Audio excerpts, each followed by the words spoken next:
say you wanna watch a drama. You say you wanna watch a comedy. Well, you can watch it with your mama, or you can watch it with your daddy. You'll even sit and watch it with your middle schooler, so you can come and talk around a water cooler. We're watching all day and all night. Couch potatoes unite. Whoa, whoa. Couch potatoes unite. Whoa, whoa. Couch potatoes unite. Hello and welcome to a brand new episode of the podcast entitled Couch Potatoes Unite! Which is based on a blog of the same name, because if we ever wanted to fake our own death, or deaths, in order to get one over on some scheming blue bloods, we would at least want a name that would be remembered. Fair? I'm the blogger in question and the self-styled chief couch potato. My name is Kylie and I love TV. If you feel the same, keep listening and or checking out our website, couchpotatoesunite.wordpress.com, as you're bound to find some common ground or something you like. For Couch Potatoes Unite, we're all about the wonders and the unique long-form storytelling of the small screen. CPU, ! Hopes have been following releases of brand new episodes of the podcast on Wednesdays, as well as new blog entries on some Tuesdays, and as always, we have several more new episodes on the way. Because the panels and I live lives behind our podcast, the episodes are published once per week. Subscribe to the website or the podcast via iTunes, Apple Podcasts, Stitcher Radio, via Google Podcasts, Spotify, iHeartRadio, CastBox, and now Amazon Music to stay on top of brand new episodes. Episodes already published discuss a variety of shows around the water cooler, including, but not limited to, Supernatural, Orange is the New Black, Gotham, the Marvel shows on Netflix, Stranger Things, iZombie, Chilling Adventures of Sabrina, The Good Place, The Crown, Game of Thrones, American Horror Story, Grace and Frankie, Mr. Robot, and Charmed.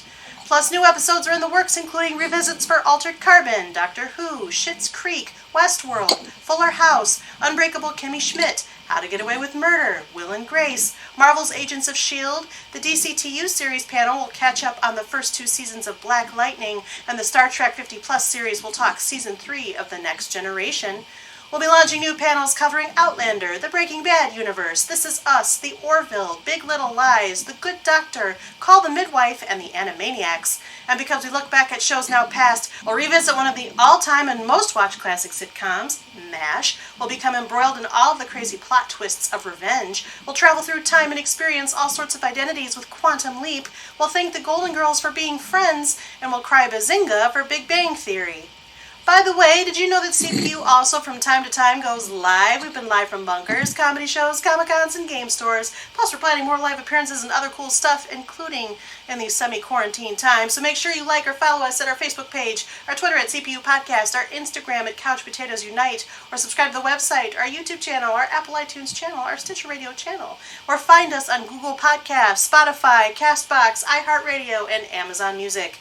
In the meantime, if you don't hear your show in this podcast format, fellow panelists and I still write reviews, and we always seek new panelists. So if you have any interest in joining the discussion, say hello by finding us at any of those outlets I've mentioned. At the very least, stop by and leave us a thumbs up, comment, or review. We like feedback. Just refrain, please, from kidnapping, torture, framed murder, or Machiavellian power plays, if you would. A simple conversation can do wonders. I'm sure you would agree. Today, we're around the water cooler and resuming coverage of CW dark teen drama, Riverdale, which is now part of our regular water cooler lineup.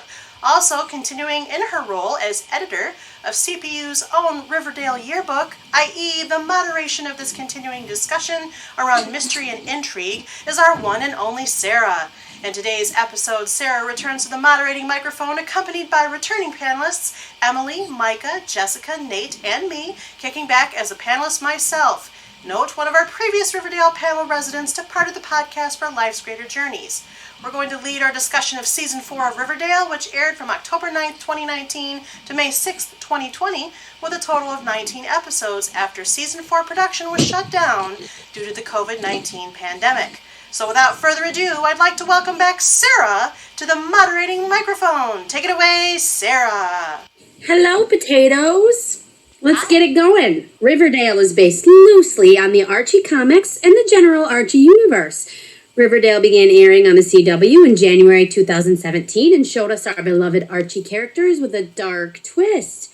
Season 4 featured many plot points, including mysterious videotapes appearing on doorsteps, Jughead attending a swanky private school, Archie dealing with the death of his father and opening a youth center, and the cliffhanger from season 3. Who killed Jughead? Or did anybody kill Jughead? Or what happened there? We don't know. So we have a lot to talk about. Let's get to it. You'll be asked to identify yourself by first name only. Remind us how you found CPU and came to watch Riverdale.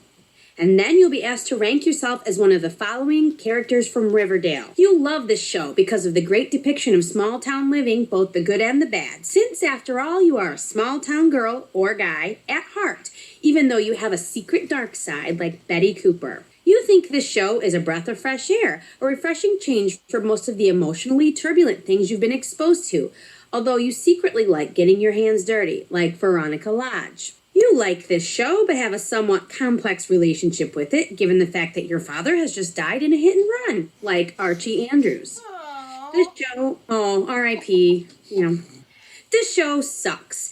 Everyone thinks it's so great, but you see it for the gritting, disturbing portrayal it really is. And frankly, if you're going to attend some preppy school where the only way out is faking your own death, you will. Like Jughead Jones. It's fine. Everything is fine. The show is fine. You are the shining example of perfection, and not even having to quit your rum business partnership can get you down. As long as you can have your lady love by your side and do a sexually charged dance in the diner for your principal, like Cheryl Blossom. Look, you sort of like this show, but it's not really on your radar. You are coexisting with it because you must, but you are really more interested in your side business as a tickle video star and producer. Like Kevin Keller. You didn't even watch the show, as you were busy trying to run this weird school in a respectable way for once. Like Mr. Honey. Who wants to go first? Hello, everyone. I'm Micah. Hi, Micah. I took my spot on the couch back in 2015, I want to say, on the Once Upon a Time podcast. Great panel, great show. Dig into the archives if you feel inclined. And I don't remember exactly what got me to watch Riverdale. I think it was just the first season dropped on Netflix, and I'd been hearing people talk about it here and there. So I dived into the ice-cold waters of this show, and that was going to be a really sad metaphor where...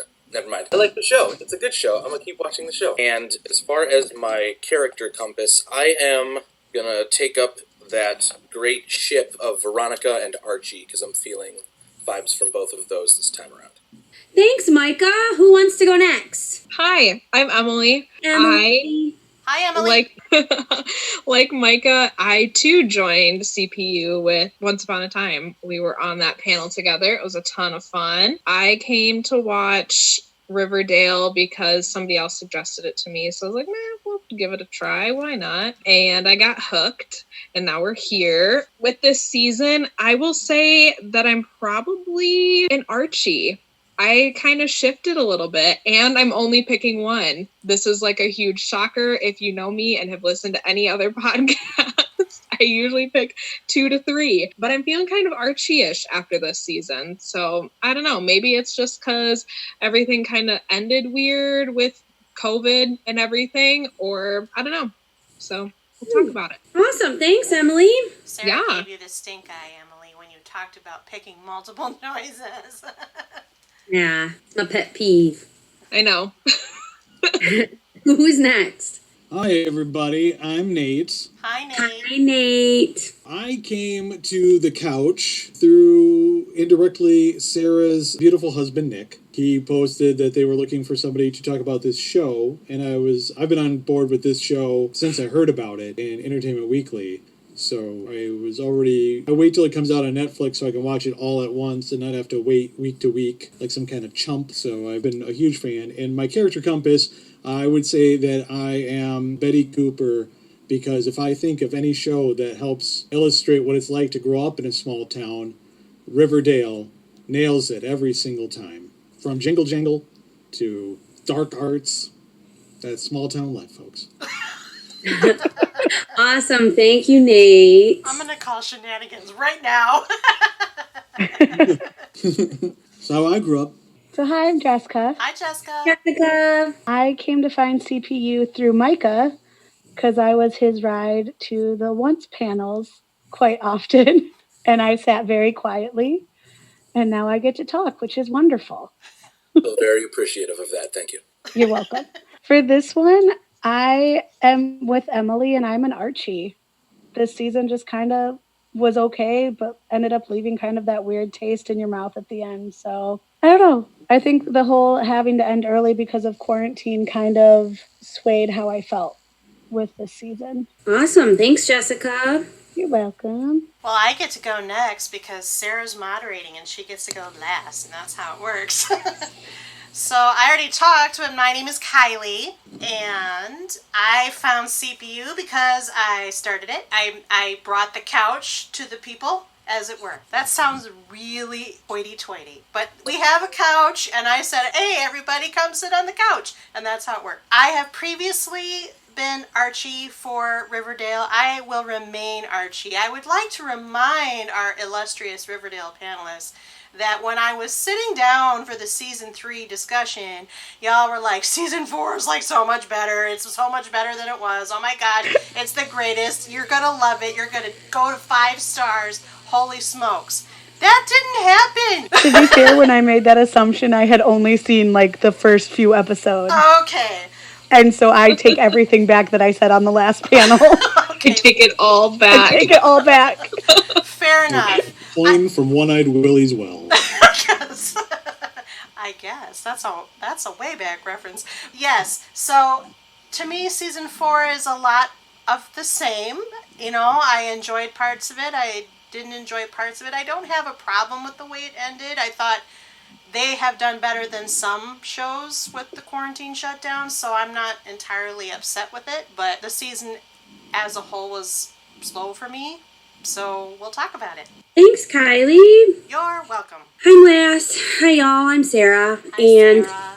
I found this podcast through Kylie because we are friends from way back in the day from the theater scene. A lot of us in here are involved in that scene in one way or the other. Well, Nate does improv stuff, comedy stuff, but Yep. Jessica, are you a theater person? I used to be a theater person. There you but go, I'm that too counts. self-confident. I'm too not self-confident. I'm too confident for these poor lackeys. That is not me. Well, But I that's do help how, with behind-the-scenes stuff. Like, I'll Oh, help with gotcha. stage and stuff. And well, that's how I found this podcast, because that's how I found Kylie.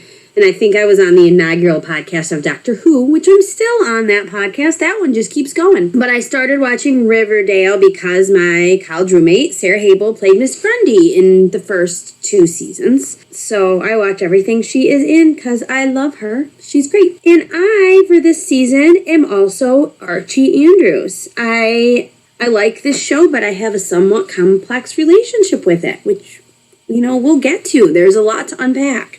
So let's talk about season 4, just kind of in general right now. What did you like? What did you dislike? You can be specific or you can just give your general impressions. Let's have it. so at first, I didn't like Stonewall Prep, but it really grew on me. And I think that was my favorite, part of it. Also, the guy that played either Dr. Jekyll or Mr. Hyde, I can never remember which from once, was the teacher from Stonewall. Sam Witwer, I want to say. Yeah. Whitwer. Yeah, excellent actor. Every time he shows up in a show, there's always some kind of flip. So when he came onto the show, I was like, oh boy, here we go. The grenade pin has been pulled out. Let's do this. He was on Supergirl. He's been on Smallville. He was in Being Human, the American version. He's kind of one of those actors that shows up in a lot of the nerdy vehicles, and once he's there, we're all like, yes, Sam Witwer. So I was happy to see him. That plot of the Stonewall Prep made me think of the movie The Skulls. Did you guys ever see that movie? With Joshua Jackson from Dawson's Creek? No one. I love A long Joshua time Jackson. ago, but yes. I love Joshua Jackson. I love him. If you're watching, Joshua, tweet at us at CPU Podcast. He'd be listening. We would but okay. love to hear from you. Not watching, listening. Right. But yeah, it reminded me of that movie where there was kind of a secret society and hijinks happens. But that leads me to another Dawson's Creek alum, Kerr Smith, who played Mr. Honey. And it really speaks to me how old I am now, that somebody that was playing a high school student when I was a late high school college student is now playing the principal of the school. But he was also on Charmed, too, the OG Charmed, you guys, so you'll see him there as well. I definitely thought the Stonewall Prep arc was more, it was a return to structure. Like, first season, obviously, very structured. It was probably written before any filming happened. Second season, it was still a decent amount of structure with the Black Hood. Gives you a nice serial feeling for the season. Season 3 was just, it was like they themselves were running a Griffins and Gargoyles campaign and just rolling dice and saying, well, that's the plot now, and we just had to roll with it. But the Stonewall Prep arc and, like, Jughead trying to infiltrate the Quill and Skull? Skull and Quill. Quills and Skulls. Quill and Skulls. It was a lot easier to digest. I kind of knew a little bit more what to expect until, people start jumping out of windows. Yeah, I thought this season, kind of going back to like season 3, it just like for a little bit, it did feel really structured. I think what kind of bothered me was that the whole plot with Jughead being dead, like finished up when it did, because then there was only a few episodes left to get to the end of the season. And it was like, where are you going to go with these last 5 or 6 episodes? Like, it didn't feel like that was going to be enough to do anything. So that was kind of weird to me. I thought that was going to be something they were going to kind of carry out closer to the end of the season. I do know that they also like were finished. The season ended before it was really supposed to because of #thanks Corona. But I thought that was like kind of the weirdest thing to me. I liked that whole plot twist. I thought that was kind of nice. Just in general, the whole season felt just kind of disconnected for me. I liked it better than season 3. I think it was on par-ish with seasons 1 and 2. But there were still just some things that strained my patience, I think, over the course of the season. Because Jughead is my favorite character in the end, and I think I'm pretty consistent there, I was more interested in the Stonewall Prep stuff, but didn't necessarily like everything that I was watching. And I agree, Emily, it ended in a really weird spot. Like they were getting ready to switch gears, I guess, with episodes left that they maybe could have filmed for COVID-19, but for COVID-19, when maybe they should have stretched that out a little bit further. But on the flip side, I did not like Veronica's storyline at all. The whole back and forth with her dad. I mean, I was glad somebody called up Electra Complex because that's so what it is, and it was kind of icky to watch. And frankly, Mark Consuelos has not earned my love. So I'm just not feeling Hiram Lodge at all. And then Marisol Nichols is clearly phoning it in because she's ready to be off the show, which we all know now she's going to be. So who's Veronica's parents going to be in the end? I don't know. There was just a lot. It was messy. It felt messy to me. I thought it started really strong. The episode, I messaged the group when this happened. I watched the season premiere, which was dedication to Luke Perry, and of course it had spoiler, a cameo from Shannon Doherty, and that made me cry like the entire 60 minutes. But then it was from kind of a little bit downhill from there for me. I want to like this show because there are parts of it that I do get myself emotionally involved in, but then something takes me right back out of it, and I'm like, well, okay, so there that happened. #Riverdale. Yeah, let's talk about some of the main plot lines of the show because you guys have listed some of them. So we have the mysterious videotapes appearing on the doorsteps, which I love that it's videotapes. That's very old school, and that was significant. I like that. We have Archie opening the youth center and all of that going on there. We have the FBI Junior Training Program. What? And Stonewall Academy, among other things. So and the farm. What? And the end of the farm. Mm-hmm. The end of the farm. Mm-hmm. Yep. And meeting Grandpa Jones by proxy. We met Grandpa. Yep. The Stonewall Academy. Who we find out was a writer. Prolific young writer, and then things went down, and his whole life spiraled out from there, which is super great. Like all good writers, really, at the end of the day. They don't all do that. That's just a stereotype. I liked the videotapes when they started because it did feel very much like the Black Hood, like phone calls, but in, once again, videotapes, like it's so specific. Anytime you use some like old school imagery, it just makes something pop more, and I really liked that. And then they just stopped, and I was like, this was like the murder hornets of 2020. Where did they go? Where did they come from? It's a real. We're gonna call that the Cotton Eye Joe maneuver when you don't know what happened to the plot. Where you wonder where, in fact, they came from and where they go. Yeah. I would have been married a long time ago if they'd finished the videotape arc in a timely fashion. That was something that I was really hoping was going to turn into something great. This was our favorite quote from our Once Upon a Time panel. It had #potential. Take a drink. But I felt like it just was like, okay, never mind, just kidding. Like, we didn't really want to do that. And then they like threw in the whole Jughead plot.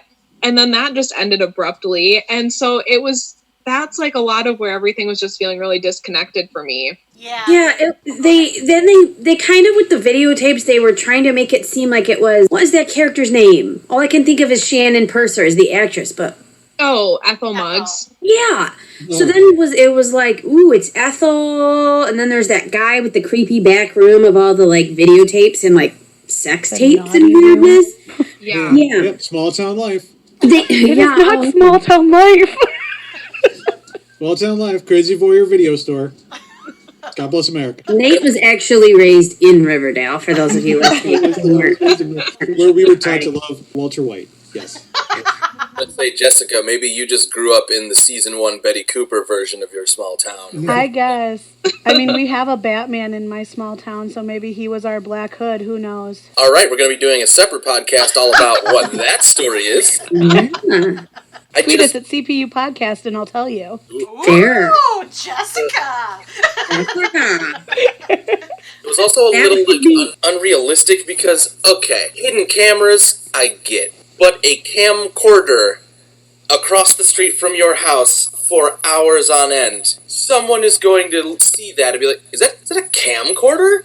And like, you're going to get discovered. So that was a little less plausible, but I accepted it. Willing suspension of disbelief. I agree. I think that would stick out more. I mean, even if somebody had a phone pointed at your house, you would be more dismissive of that than if somebody were holding even the smallest of handheld camcorders. In the year of our Lord, 2020, it would create too many red flags. That's the other thing. I, like other people on this podcast, just finished watching up this season this weekend, and watching the episode where the Archies performed for the talent show, and they show that whole crowd picture with everybody holding like actual video cameras. I was like, what year are we in? Nobody's gonna do that.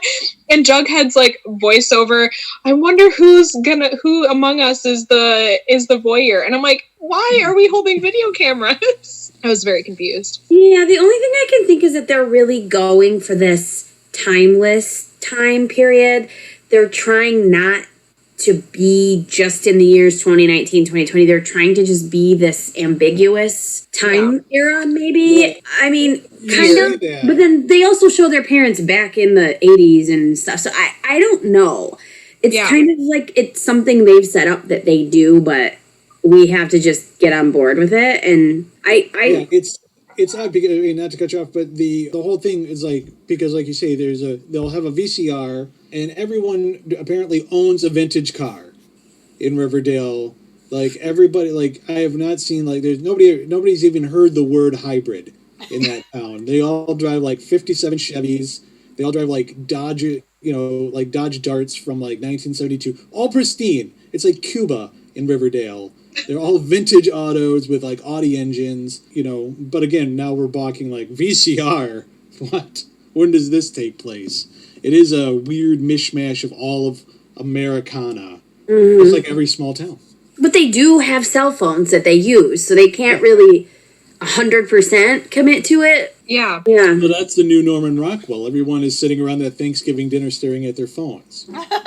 Well, I was going to bring up two things. First of all, I don't know if you've noticed, but the phones are not the generation of phone that is current to the time. Right. So they're really playing fast and loose with this, and I think it might be deliberate on their part, trying to obfuscate time periods so that we don't think about it too hard, although apparently that's not working very well. And then second thing is, it did seem they were going to come back around to the videotape place, because that's where the season ended.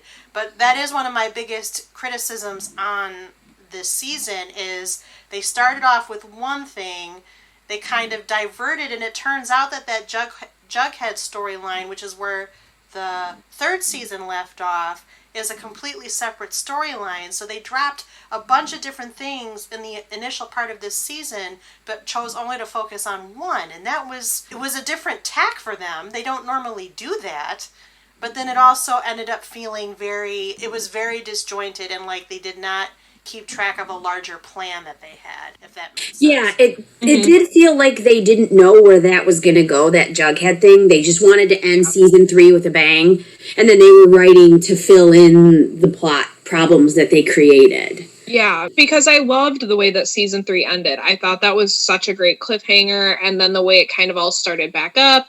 And then, yeah, it was like they were like, oh crap, we actually have to write this now. Yeah. Yeah, now we have to fill in these bangs.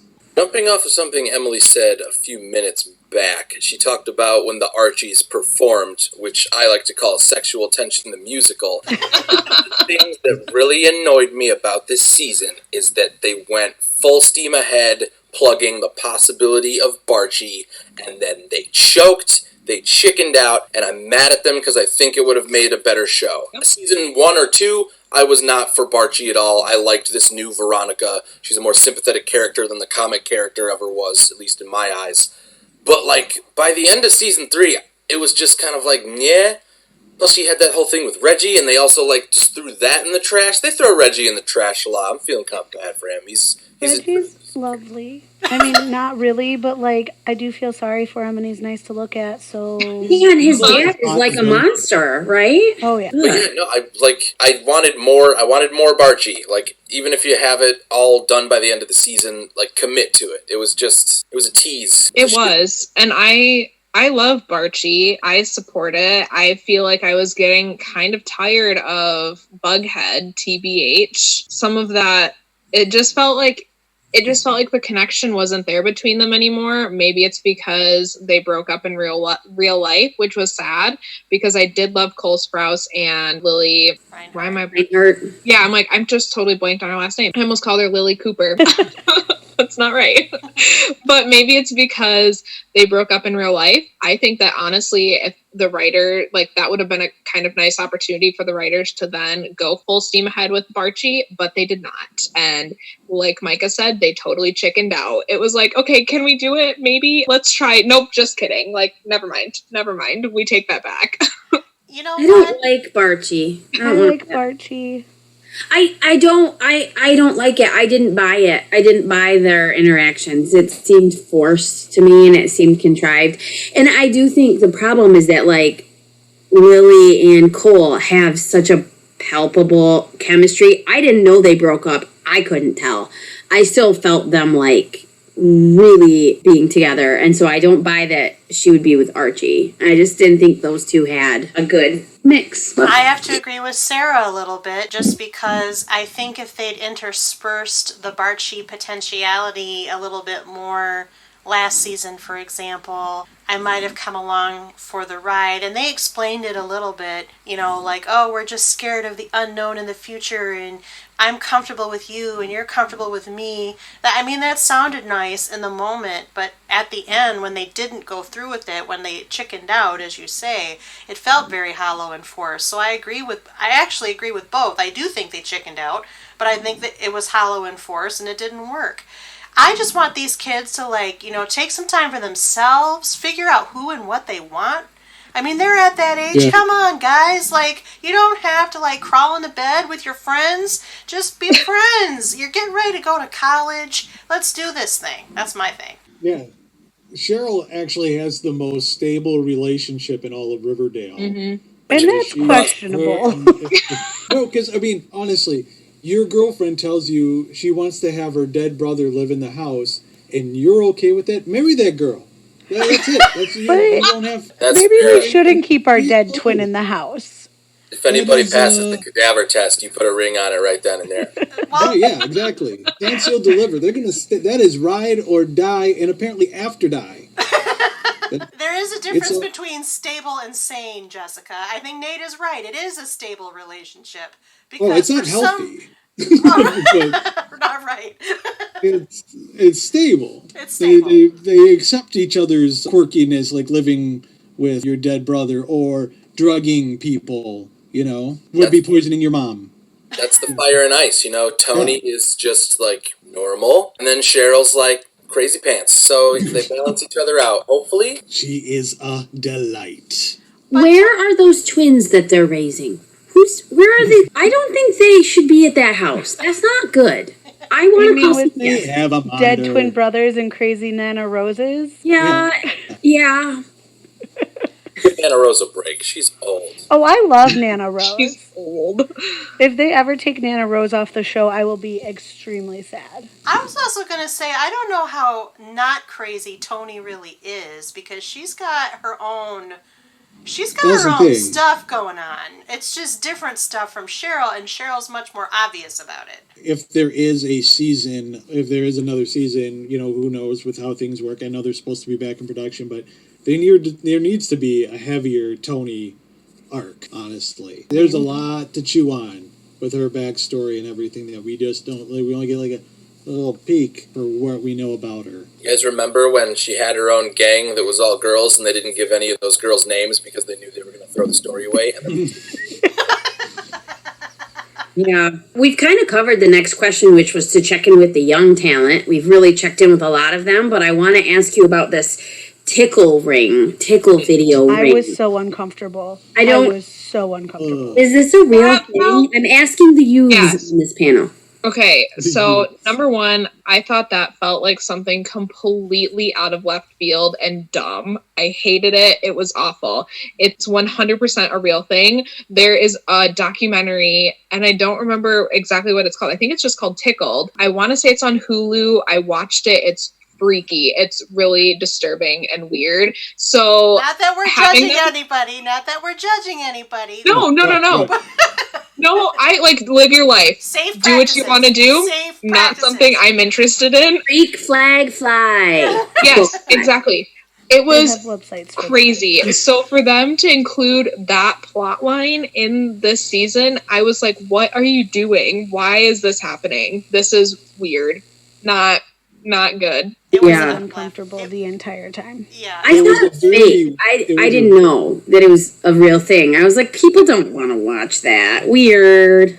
Just a very odd B story to give Kevin. They're just like, and why Kevin? What? Yeah, I said, why Kevin? What did he do to deserve that? He has been through enough. He got left behind by the farm. I'm a little concerned that they tied it to one of the only couple of gay characters on the show. Is it? Yeah. It's like as if he doesn't have enough to deal with. You get to carry the gay community and the tickle video community. Right. Which, if they weren't watching the show before, they're watching it now. It's not a sex thing. Is it a sexual thing? It's a fetish. I don't know. In Riverdale, it was not meant to be a sex thing. Yeah. Okay. But because of a lovely website, which abbreviations are OF, it is a sex thing. Oh. With all of the Black Lives Matter movement stuff, I was really kind of upset that they did that for Kevin, because there's also been a lot of issues. People have complained. Even the actress that plays Tony, she's had issues, and she's come forward and talked about the issues that she's had on the show and the way that she's felt that she's been treated on the show. So then for them to take Kevin, the only gay character, and put him into this spot, I thought was kind of distasteful. And speaking of the black characters, they shipped off Mad Dog right away.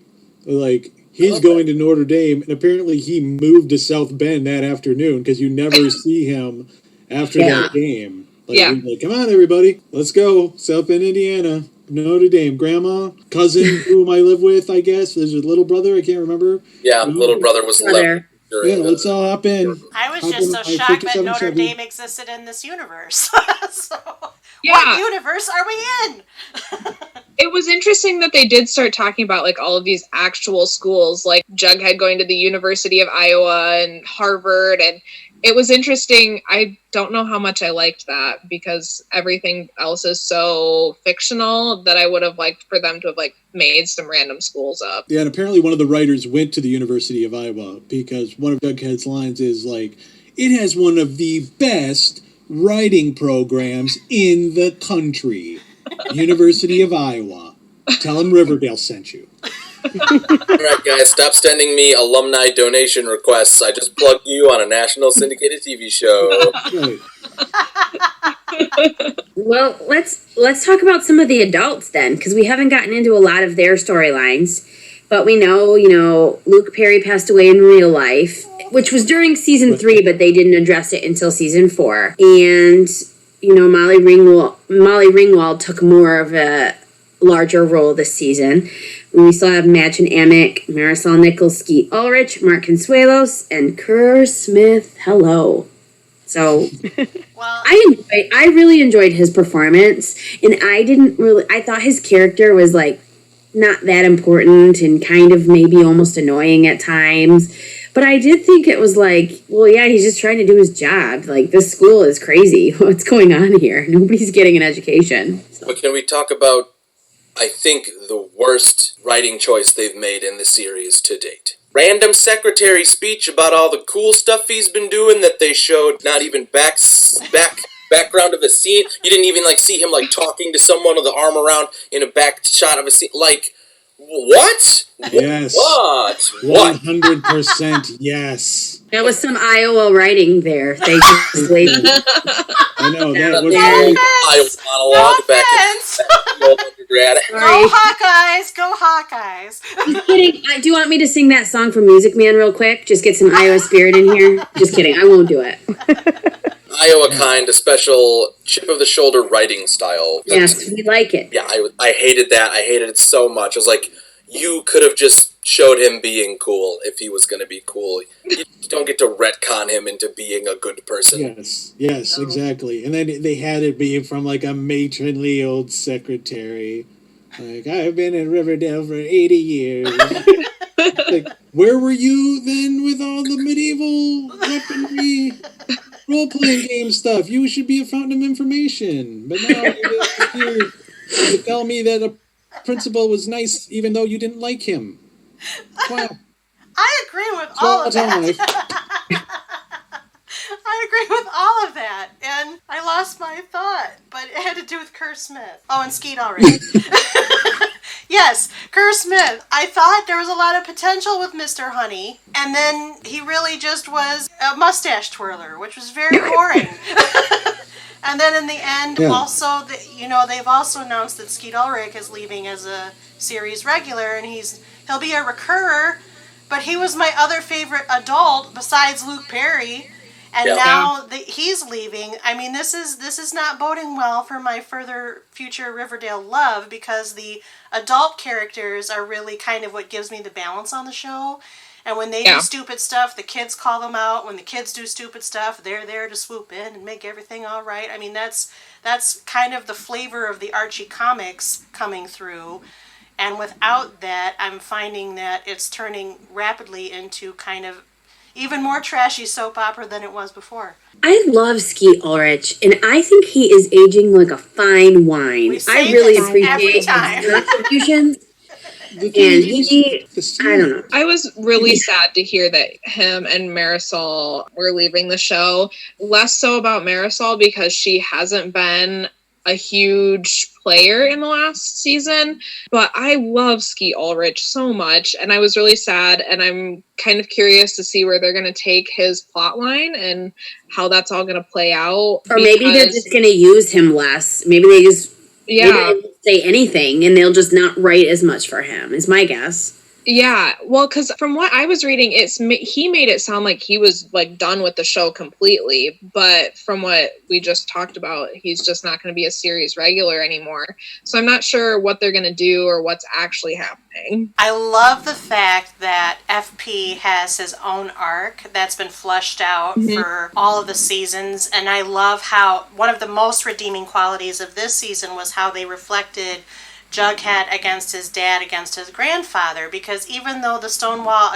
prep storyline was kind of all over the place and not, with the whole Hardy Boys skew and all that business, I love the fact that they brought it to a personal level with the characters, and because Jughead was, spoiler, faking his death to kind of get back at those Stonewall Goonies. In the end, it ended up being very interesting that there was a personal stake in it, and FP was so instrumental to that because he was all like, my father left me and I hate him, and then it turns out he had a good reason for leaving me, and I don't know. I just, there's so much grounding and heart that came with both Luke Perry and Skeet. I don't know how the show's going to make up for that. Yeah. What I found interesting is Skeet Ulrich said that, he felt he had gone as far as he could go with the character, and I just think that he's right in some context, but I mean, he should feel pretty lucky because he's got, as the adult characters go, his is like the richest, most flavorful character in the adult cast. Everybody else is like, you get a little inkling, a little crumb here and there, but it's like you feel like FP. Right. Like there's an FP in everybody's life, and that's just small town America. And aside from Archie and his dad's relationship, Jughead and FP's relationship is my other favorite parent-child relationship because they've been such a huge support system for each other, and the way that their relationship has grown and changed throughout the show, I think it's the one with the best arc and some of the best writing behind it. And so I'm really worried to see how things kind of play out now that he's not going to be as big of a character on the show, because he's one of my favorites. To touch on Marisol Nichols really quick, I don't, and maybe this contributes to why she's leaving the show, I haven't been pleased with her character, not her performance, but her character since season 2. When Hiram was still the faceless villain in the shadows, Hermione was an amazing character. The thing with her and Fred, riveting. I wanted more of it. Oh, Hiram's coming back. This is going to be the best triangle ever. Oh, wait. No, it's not. We're just going to throw it away. Again. It was like a really cool dog with a lot of personality, and then the owner shows up and it just right to his side, never does anything, never, like, it wasn't even like a House of Cards, that husband and wife dynamic. There's still, like, there's meat there, there's electricity. She just became a sidekick instantaneously, and I haven't cared really about anything that happened to her since then, and that's once again, that's in the writing. I don't think Marisol Nichols has done a bad job by any stretch of the imagination. It's funny you say that, because that's what literally happens here in season 3. I mean, because, when Hiram came back, she immediately went to his side, and then this time, her and Veronica are staying firm, girl power and all that, and then it's like, as soon as they're alone together and they're face to face, she's like, I immediately regret this. Hiram's moving back in, and she went right back to being with him. It was just repetitive. And I can respect that. Standpoint. I can respect that, what you just described, that back and forth thing, if they were doing that as a meaningful arc of, like, sometimes you are completely Stockholmed with the person who is toxic in your life. That's not how they've portrayed it at all. No, yeah. It just makes it boring. Harley Quinn, Mr. J. Yeah, we didn't get any of that. It just makes it boring to watch because they keep going back to him no matter what. Like, both her and her daughter keep saying, this is the last time I rid myself of him. And they just go back. And it's really boring, and it makes me not like Hiram, although he's an interesting character. But I don't know. They need some new writing for the whole Lodge family, because it's hard to really be interested in them. And it's also really hard, I know, I'm sorry, I'm like the realist here, but it's really hard to believe Veronica's running like 3 businesses, and she still has these great grades, and she's a river vixen, and all this nonsense. When does this person sleep? I don't understand. I'm trying to run a small business, and I have a full-time job, and that's it, and I feel like I'm drowning. So it's like, I don't understand how this high school student that's doing all of these extracurriculars and running 3 businesses, like, what? Yep. I wanted to mention that we're talking a lot about the writing, and I think it's completely valid, and I have said that probably from moment 1 about Riverdale. But my favorite episode of this season was the one featuring Gina Torres, who was playing the guidance counselor, where she was breaking down each of their... Oh, it was so memorable. I've got a lot of quizzical looks. No, I know what you're talking about. I don't remember. Say more things. Gina Torres, who was in Firefly. you know. Is she from Angel? And Angel, she was in Angel too, yeah. She played the guidance counselor, and she sat down with each of the main characters and talked them through what could possibly be informing their various problems and solutions with how to go about it. And Jughead's was the briefest because he was probably the most sane, but she had to break down the other three a lot. And she broke down Betty and her mom. substantially, And her mom admitted that Betty was her favorite child and she loved her the most. Yeah, that one. Which, to be fair, I mean, I've never been a big fan of Polly myself. So. Polly is where she should be, which is in a mental hospital getting treatment for her mental illness.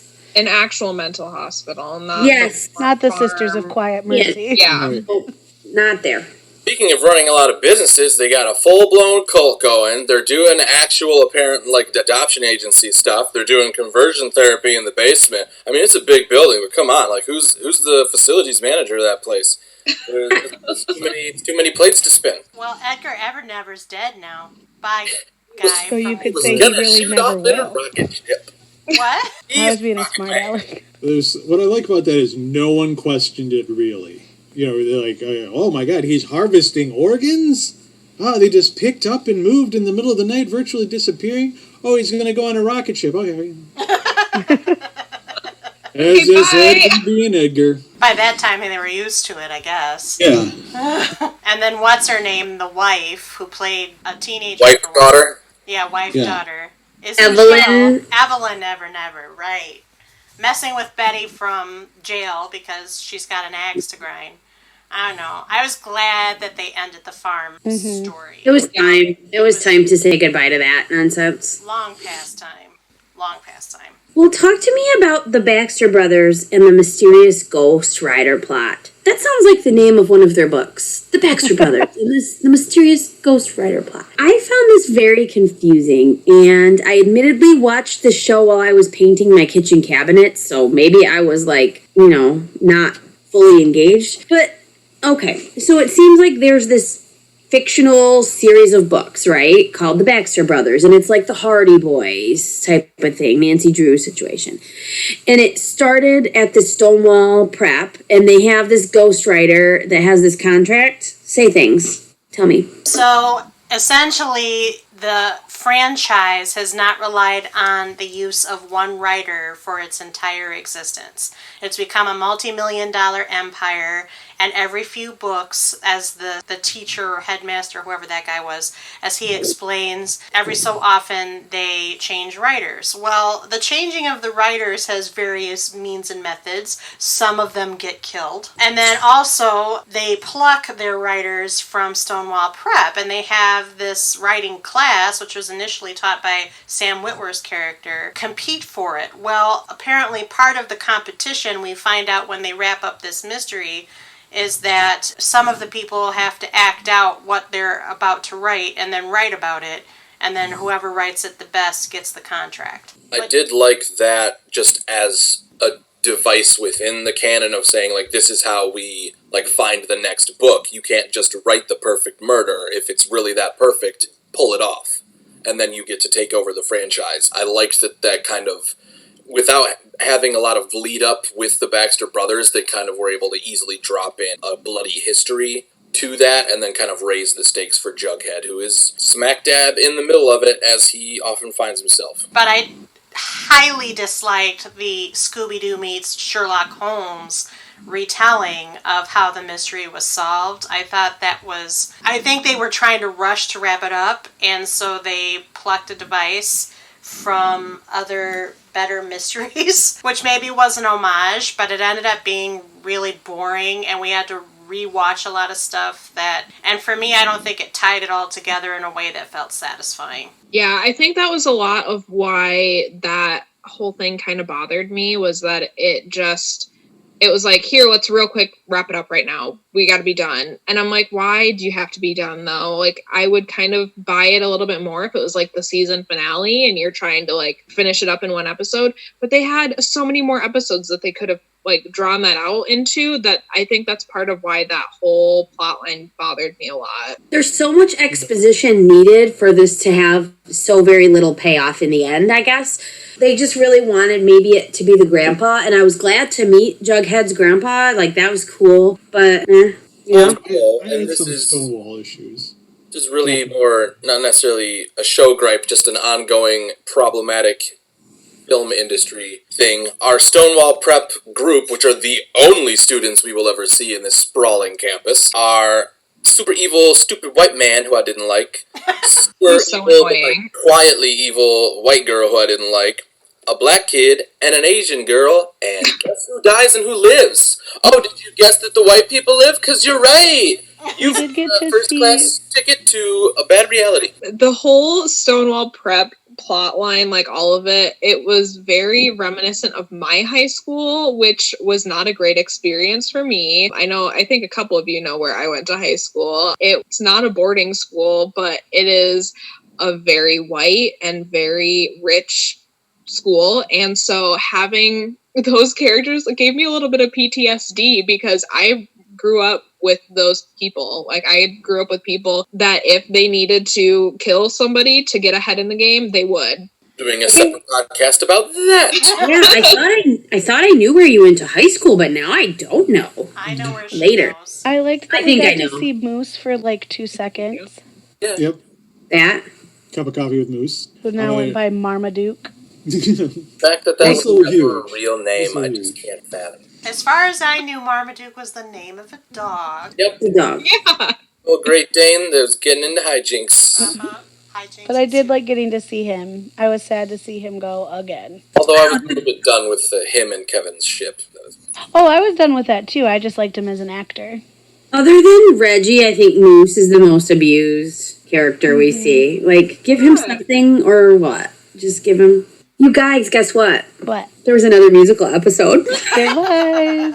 And it's not a musical that I typically enjoy. This never gets old for me. I say keep them coming. But I also was a Hedwig fan when it first came out. I think I was a freshman in college, so it was right. Like, it was the popular thing. I don't want to say the Hamilton, but it didn't get that big. But it was like we were all watching it or listening to the soundtrack, and I had friends that would go to New York and see it. I'm surprised they picked that musical. I'd be interested to hear why that one or what they were thinking. I thought some of the songs fit really well, but some of them were very strange. So tell me what you thought. Let's get into it. I might cause some waves, and I do not mean to, but I think they picked it because they realized that we have one gay character. Let's do a show that'll speak to that audience. I kind of maybe agree. Hedwig is not a show. I will say I've never seen it. I did try listening to the soundtrack and I didn't get into it, but I've also experienced that with other musicals. Like, I tried listening to the Fun Home soundtrack and I hated it, but I saw it on Broadway and I enjoyed it. So maybe my feelings for Hedwig would change if I saw an actual production of it. But for me, it felt like it was kind of a stretch to pick that show because of the audience that they have. I didn't think it was one that that audience would actually know well. So that was kind of interesting to me. As far as a musical episode of a show goes, I didn't think it was the worst one I've seen, but I didn't love it as much as I liked Heather's. Kylie, did you have a thought? So I have stage managed this musical for a Fringe Theater Company, and I stage managed that production, and we have a very good mutual friend who also does some of our panels, Jordan, who played Hedwig.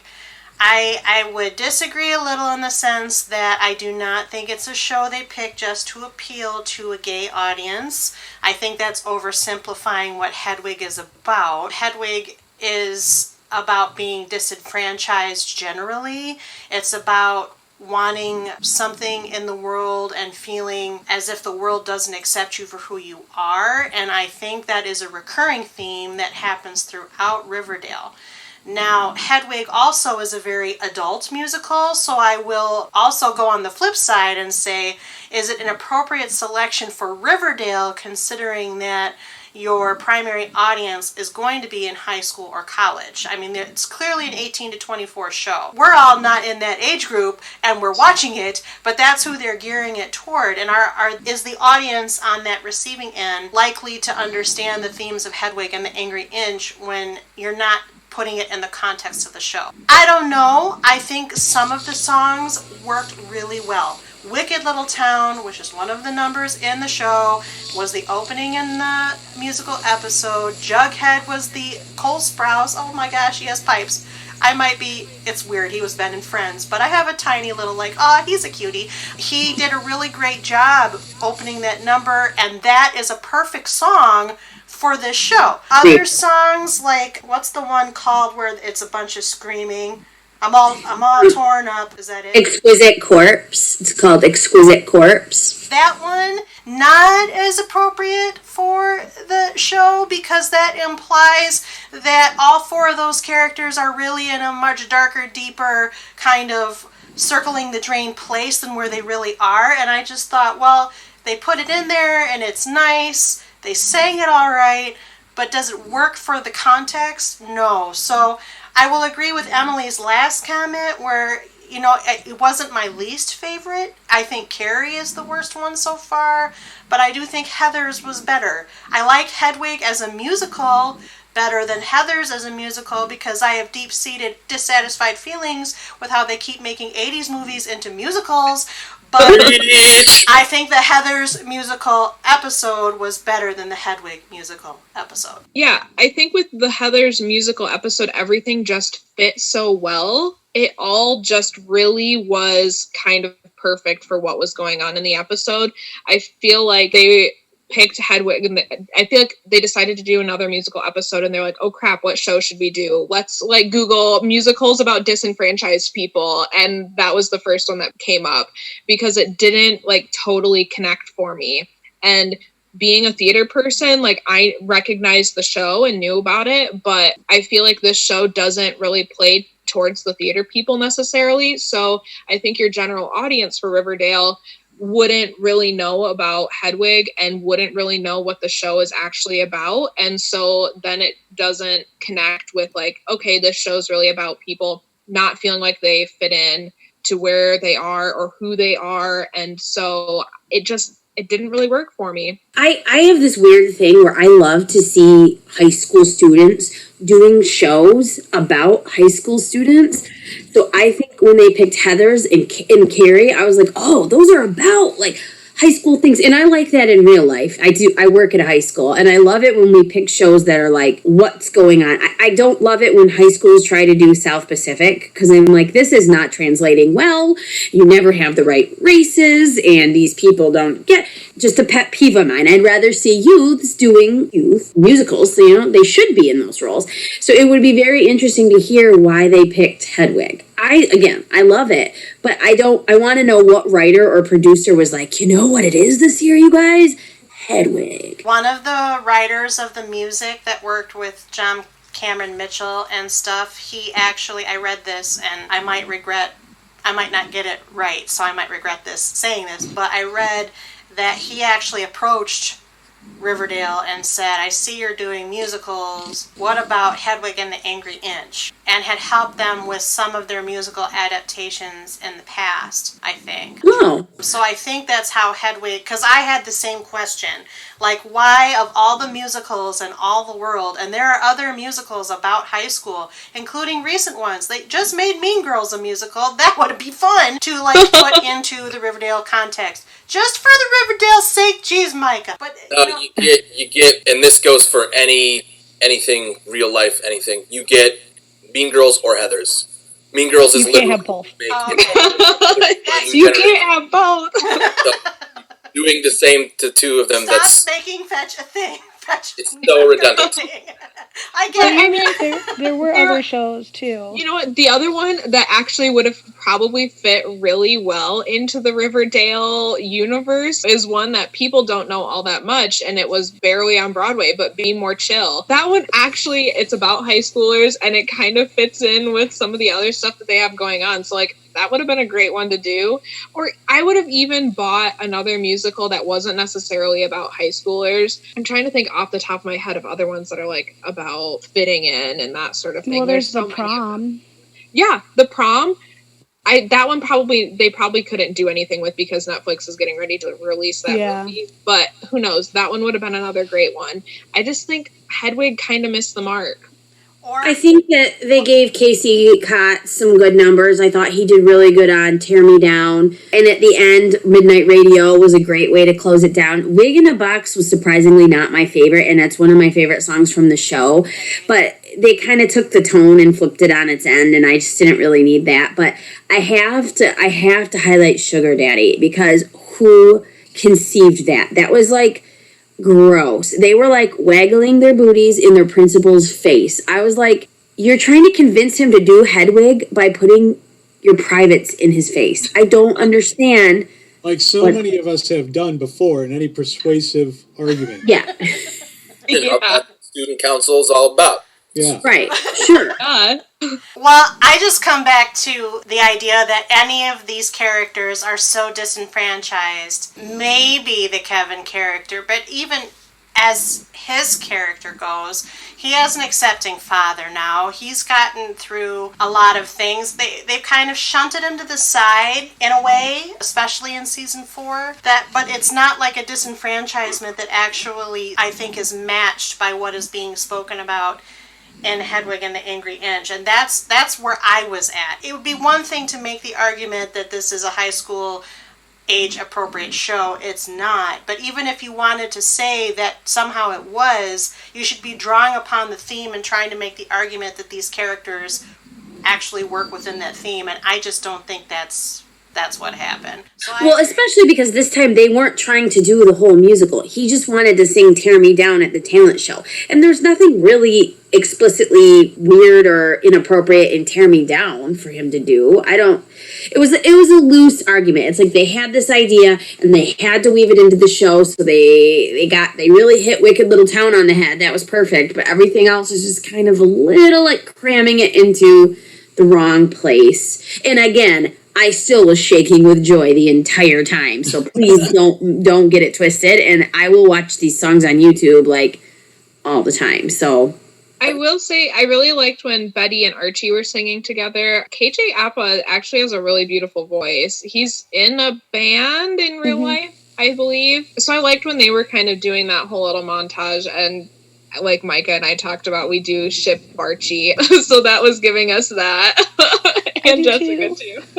Yeah, it was Origin of Love, the big love ballad of the show. It's one of the big songs, and I think they did that one reasonable justice.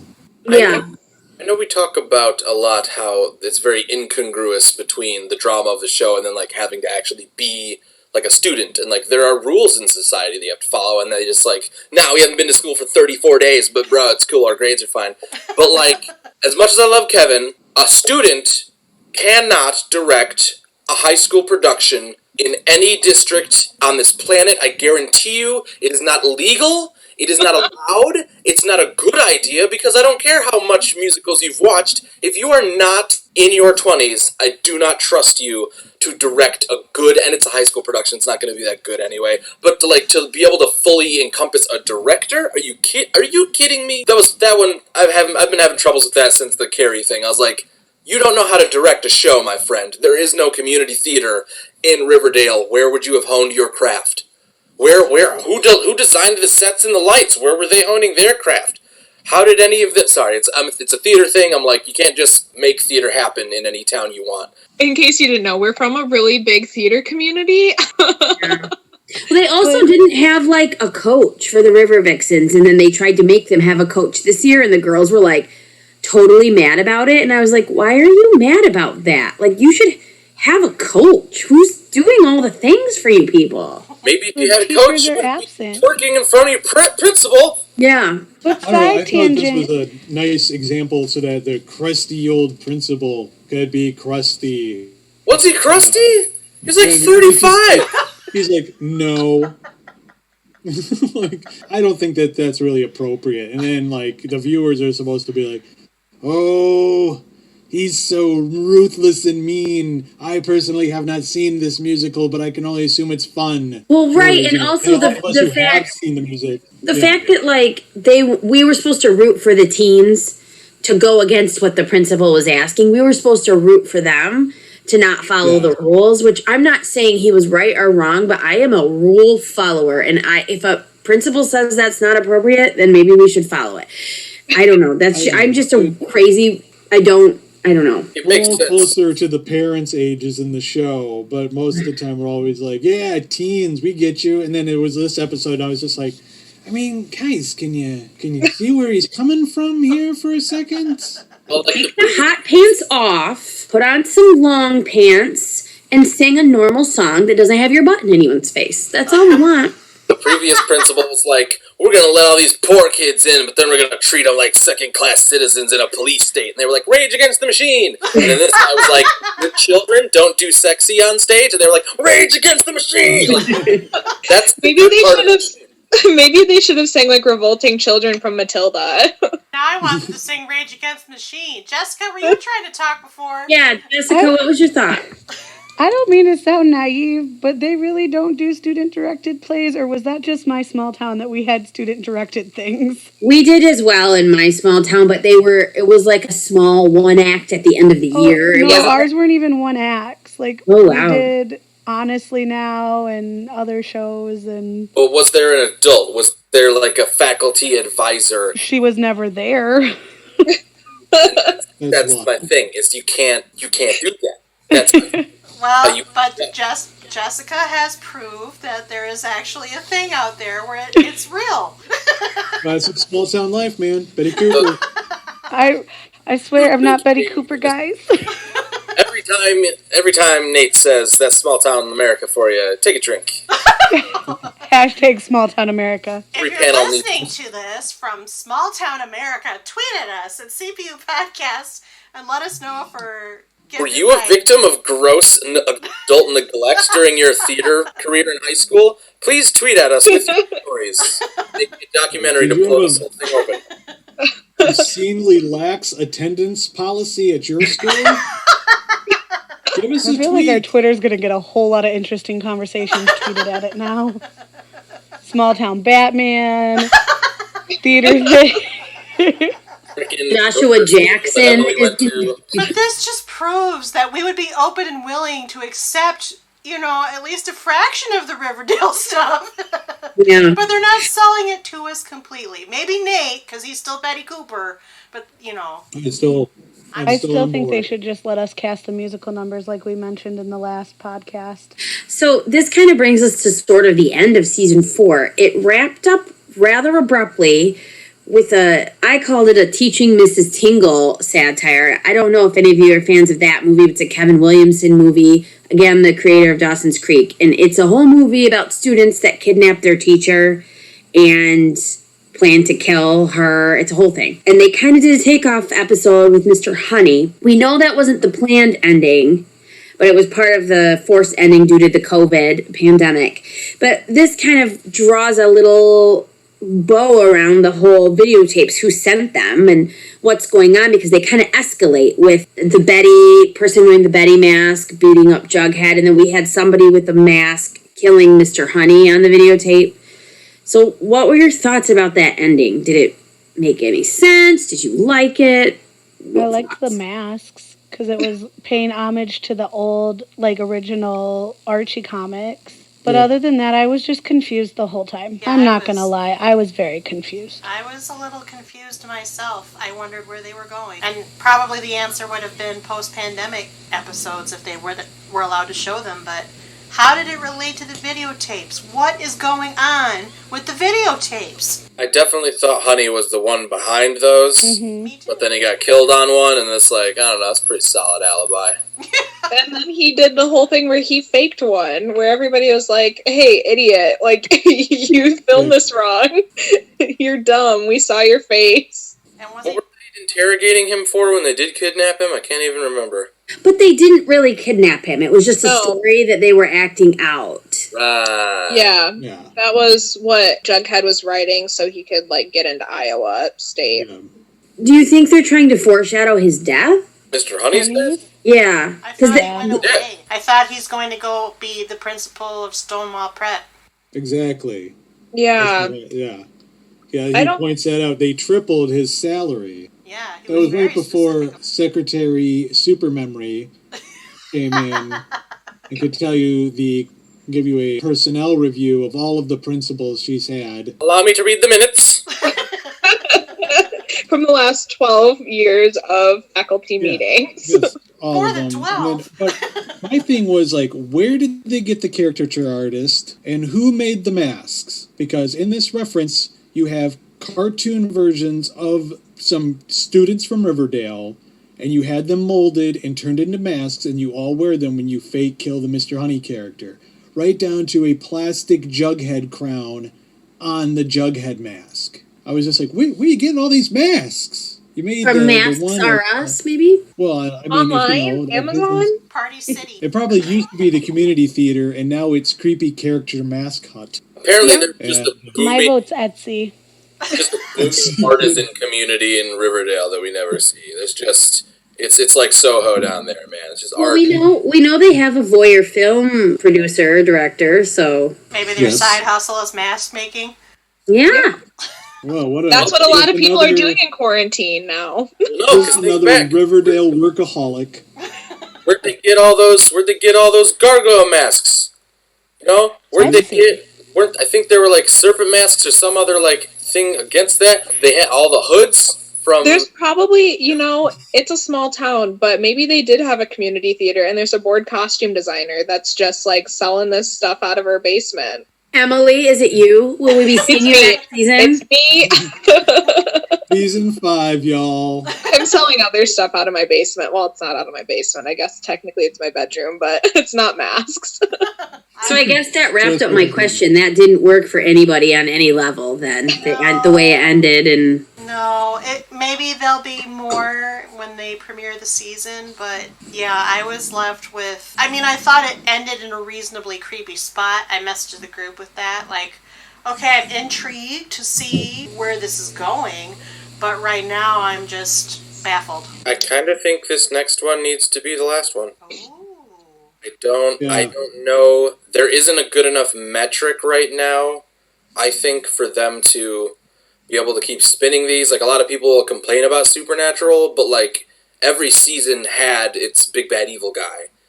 And that's a lot easier to do in that lore, because you can literally pull that from any culture anywhere. But, like, there's only so much you can do in a small town, and as Save the Bell showed us, you cannot survive the college jump. Like, Boy Meets World was the only one that made it, and it didn't even really make it. We all watched the college episodes, like, after the show was done, and we could watch them all together. Like, no show successfully makes it past the college jump. You can't do it.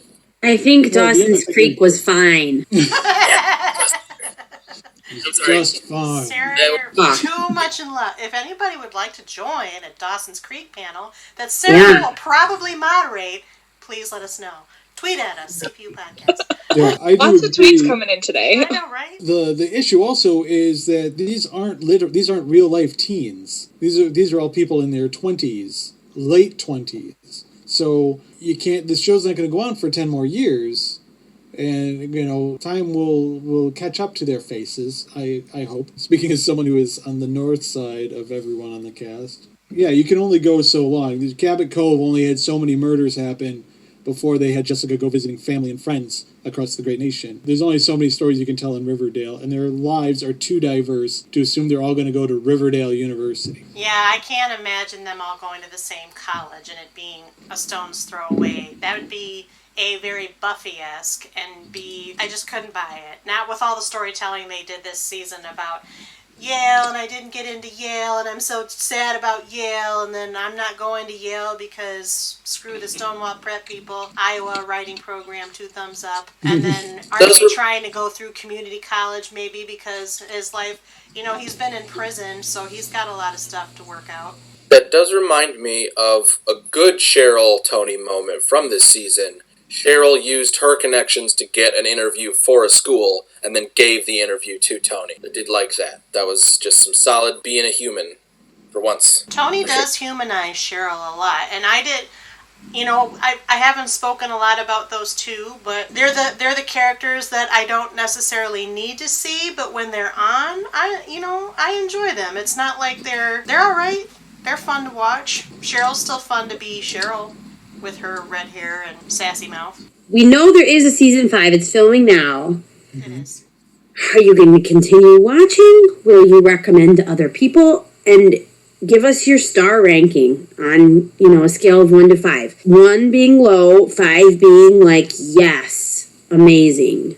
I will continue to watch just to see if it does get a redemption after the rockiness of season 3 and the hit and miss of season 4. I don't think I would recommend it anymore, though. Like, if you haven't already started watching it, I wouldn't say pick it up right now. There's other things that you can use to fill your time with. And I'm at like a low 4. I won't do half ratings. I'm at a very low 4, though. Like, pushing 3. I kind of agree with Jessica. I would say I would maybe recommend it to the right person. I don't think this is one that, like, just anyone can pick up and watch. You kind of maybe already have to be either invested in the Archie comics or interested in the Archie comics, or have maybe like started with season 1 and then didn't go back to it. I'd say, yeah, you could go back to it if you wanted to. I think I'm probably at a 4, 3.5, 4. I know we hate those half stars. Halves aren't as bad as the other silly fractions. 3 3/4,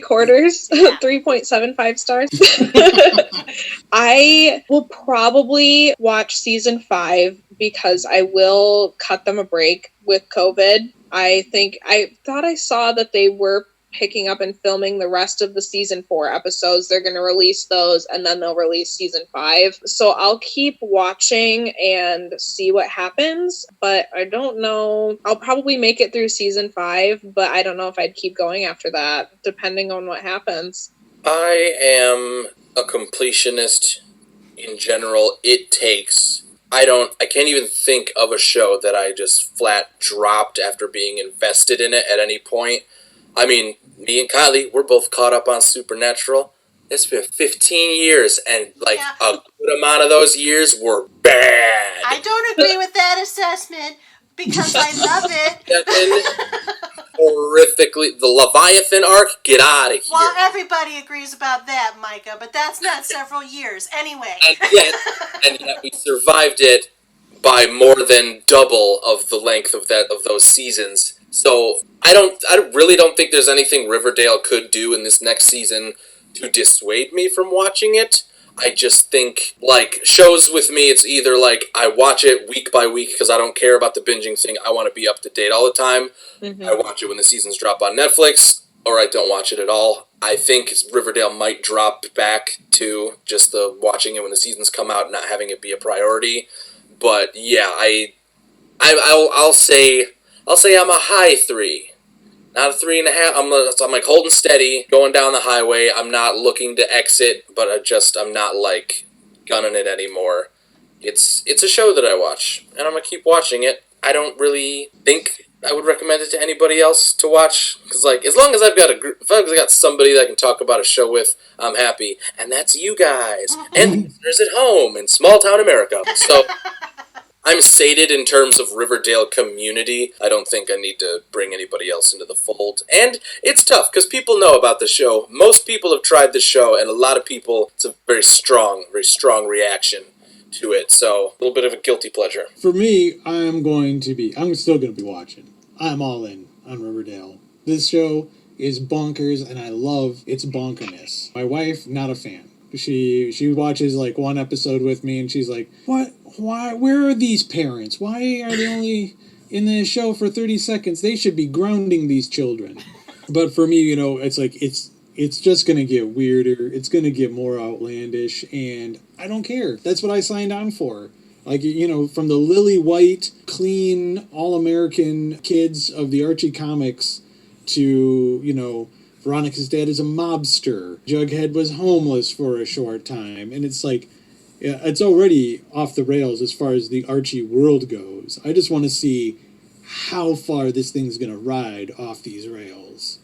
And that's why, so I'm always looking forward to it. Sometimes, I watched all 19 episodes between Friday afternoon and Saturday morning. When it was 12:30, and the last episode that I watched that night was starting up, though. The show ended, and I went, "What?" And I was so happy that here it comes. It's right here. I didn't have to wait. I'm very lucky. It's like how I read all 7 Harry Potter books back to back to back when my son was learning to read to show him how cool reading was. I was lucky that I didn't have to wait 30 jillion years between the books. I was ready. I'm in it, and I love it, and I'll never leave. To clarify for any listeners who are concerned about Nate's health, he means the Friday afternoon and a Saturday morning of different weeks. He doesn't just mean in 8 hours he had 5 TVs going and Wallace season at once. Oh, yeah, I watched 19 hours. Yeah. Straight? No, I did take a 2-hour break. Oh, man. That's hardcore. I was like, I hardcore. got this podcast on Sunday, and I have slacked off very badly. I mean, I was watching episodes up until about 2:30, so... I happen to know that Spirit Halloween has a very, very nice Southside Serpents jacket. Nate, go pick yourself up one. You've earned it more than anyone else I know. Nate, do you give it 5 out of 5 then? Yeah, that's why I said 5 out of 5. I'm staying on this crazy train till it's out of gas.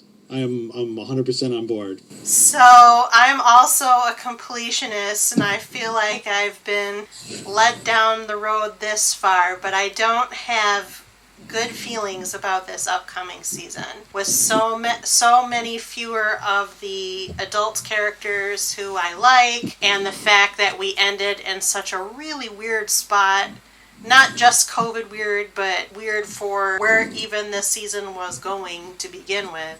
I don't have good feelings about what's coming up. So I am going to keep watching. Also, I like to see all of you, and we love the Couch Potatoes united on our couches. Do I recommend it? So it's real funny, because when I tell people, they ask me what I'm watching right now, usually for the podcast, and I say Riverdale, I get, oh, should I watch that? And I'm like, well...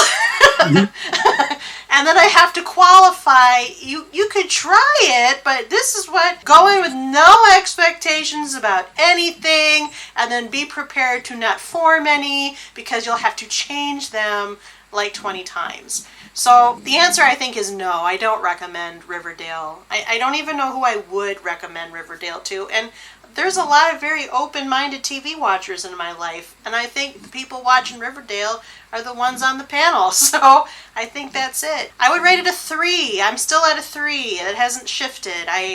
There are things that I like and things that I don't. 3 is a little low for my normal will to complete, but I'm invested in some of the characters. I really like Jughead. I will jump the shark if Cole Sprouse leaves the show and they try to keep going. I will end Riverdale. It'll be done, but everything else I'm willing to hold on for. Well, the good news is if he quits, he has a twin brother. They could just slide him right in. He wouldn't even notice.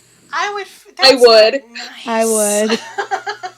Having been a massive Dylan and Cole Sprouse fan since I was very young, I would 100% notice. Well, it's nothing against Dylan, but he is much stockier than Cole is. Like, he is, like, his face is fuller, his body is fuller.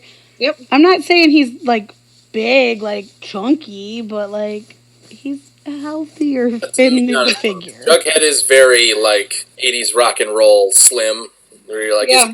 Does he eat?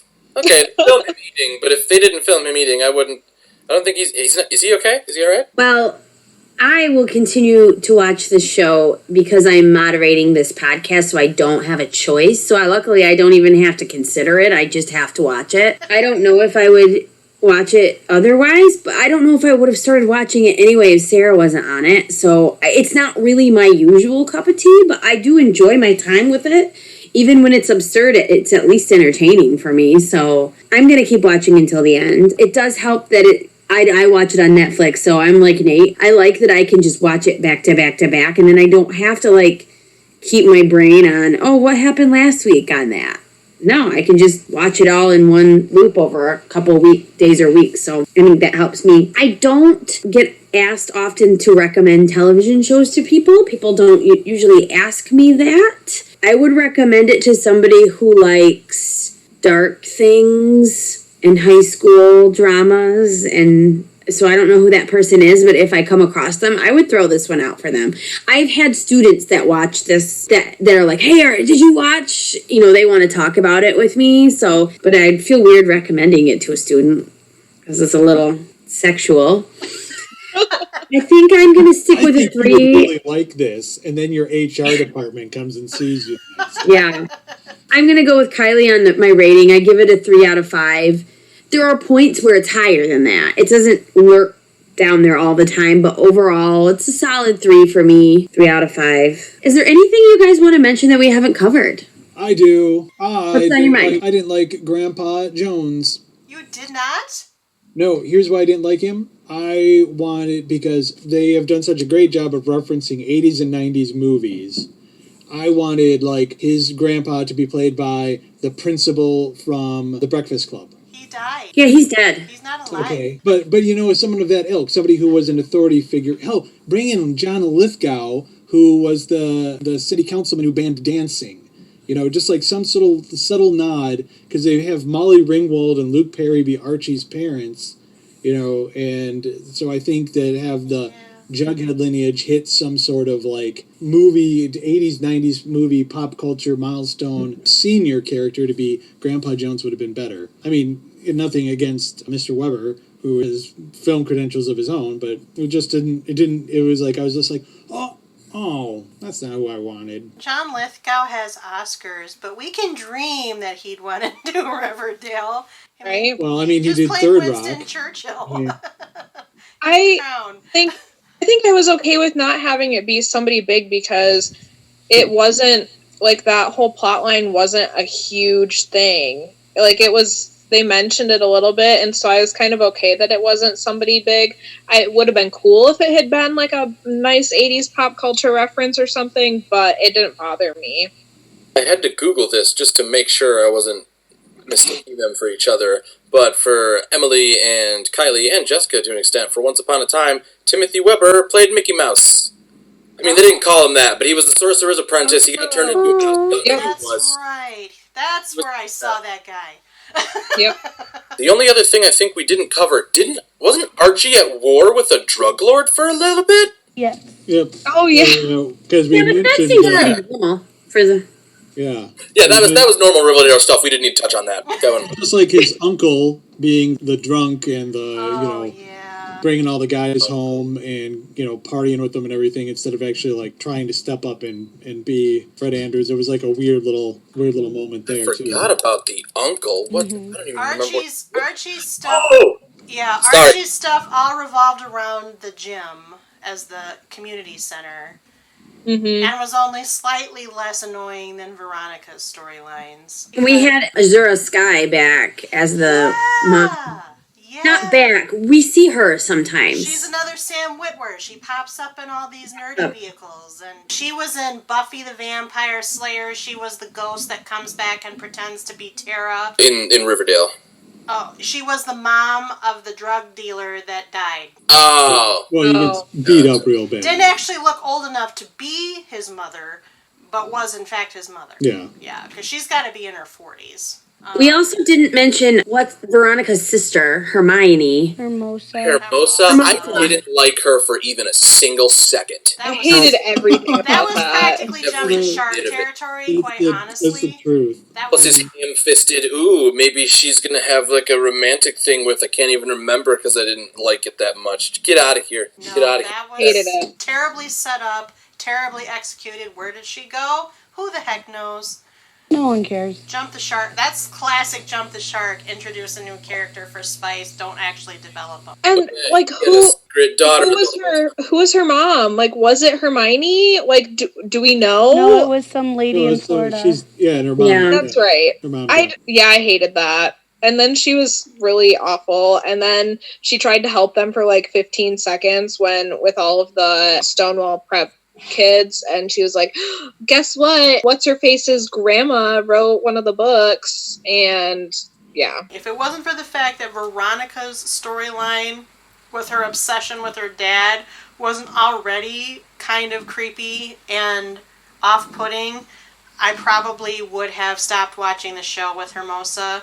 But they had already introduced kind of that jealous, obsessive tendency between those two characters. So throwing in Hermosa just really made it ickier, but didn't do much else for me. They didn't make her likable at all, so it was hard to just even care. Yeah. Right. It wasn't even like you love to hate her. You actually were just mad that she existed. Yeah, exactly. You're just like, nah, get off the TV. Did give Veronica, like, some sympathy points just by being in the same room with her. Yeah. I have a question. Yeah. Did anybody watch the spinoff, Katie Keene? No, and I don't want to, but I sense you're going to make us. No, nobody has to be made. If you wanted to, we could do a separate spinoff panel for the one season. It never struck my fancy. Like, No. If it had been called, like, Josie and the Pussycats, the show, I would have watched that. But the fact they're like, I'm going to New York, and I was like, cool. It's like, hey, Josie's going to New York. I was like, cool. To be the sidekick in this show about Lucy Hale, who needs, I guess, another show. That she never gets to keep. She's always canceled. There's a reason for it, maybe. Poor Lucy Hale. Maybe she takes a step back, focuses on the craft, reevaluates who she is as an actress, stops doing all this fluff stuff. You can't recapture that Pretty Little Liars, like, high that she's chasing. Never watched the show, but apparently it was a big deal. Yeah. I'm annoyed by I Lucy. watched it religiously for a while, but it lost it. Nate, you have no interest in the Katie Keene? Native? Oh, did Nate have interest? I thought you said native, and I kept wondering, what are you talking about? Well, I I was would like, too. is there native interest? I was like, No. Do you, Nate, have yes. interest in watching Katie Keene? I will watch it. I haven't yet, but yeah, it was one and done. I did also not like how they were like, where she was like, no, I'm getting a spin-off where I'm also going to play second banana. That's not how spin-offs normally work. Yeah, I would watch. Why not? I like to watch TV. I just thought of all the people who might be interested in watching it, it would start with the people watching the Riverdale from whence the show spun off.